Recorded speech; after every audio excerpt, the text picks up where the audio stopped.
Howdy, everyone. Wreck-It Ralph is pretty awesome. I liked the first movie. It made Sarah Silverman tolerable. Did you know there was a crappy tie-in game released alongside it back in 2012? A video game, based on a movie, about video games. Well, there have been worse things out there. This is Wreck-It Ralph on the Wii. Found inside a Goodwill for $2. Resold to me at a gaming convention for $7. I am one smart shopper. Now this game is definitely a cash grab with a low budget. So I'm not expecting any big cameos like in the movie. Even though Ralph appeared in a Sonic game around the same time as the film. On the newer console. Yeah, the Wreck-It Ralph tie-in game released on the Wii the same month the Wii U dropped. Disney and Activision really did not give a f about this game. So I started up and I hear this. That's me, Wreck-It Ralph.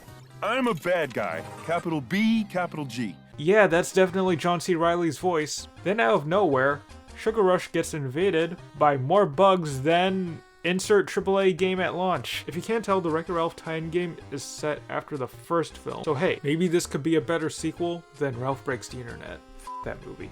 I started playing the tutorial. It seems like a basic platformer, and damn, I forgot the Wii's nunchuck had a C button. Wrecking time!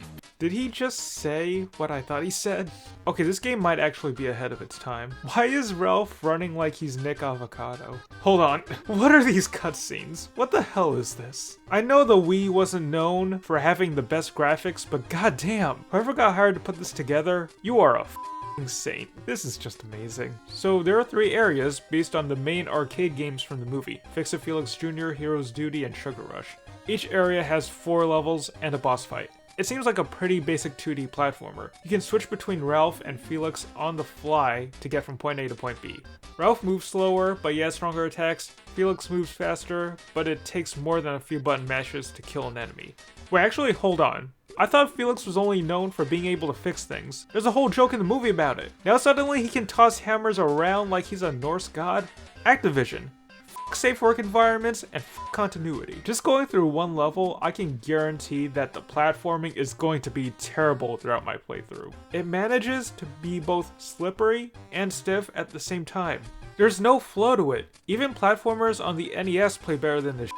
The design of these levels are boring and all just blend together. And the life bar is so dummy thick that getting hit pretty much has no consequences. I found myself losing lives more from the broken ass platforming. Freakishly large hands or your magic hammer good for anything? Vanellope, with all due respect, shut your mouth, b****. But losing lives isn't much of a problem either because pie. Yeah, these pies give me extra lives and they're really easy to come by. I trudged my way through the first set of levels and I realized the structure of this game makes no sense. You need to complete the main levels to all 3 areas before you even fight any of the bosses. So basically there isn't a single boss fight until the very end of the game. This is some big brain shit right here. But on to Hero's Duty. We got another poorly photoshopped cutscene, but hey, it's followed by more bad platforming along with the occasional simple puzzle. I get through those levels, and now it's time for Sugar Rush. Vanellope's in there somewhere! We gotta find her! Hold on, Vanellope wasn't with them the entire time? Then how's she able to talk to me when I die? Activision, our games make no sense. How could anybody get hurt, let alone die from a popsicle? Only in Wreck-It Ralph for the Wii can you get killed by having a popsicle shoved up your anus. And how does this thing kill me? What even is this? Is this ice cream? If it is, it looks terrible. Pink globs of cum. With all the levels done and over with, it is time to get through the bosses. Wow, this is terrible. I know I'm getting repetitive with this, but the cutscenes are so lazily put together. Alright, how is this first boss? Okay, I killed it with a few punches. It felt like a regular enemy. How's the second boss? It's the same bug, with a few extra steps. Another generic boss fight. And the third boss? Just go up to it and start punching. Yeah, these fights are all anticlimactic. There actually is one more boss to fight, and we never actually get a good shot of what it even looks like. Plus, there's zero challenge to it. Just fix these 4 machines and have Ralph break them. Sure, I guess that makes sense.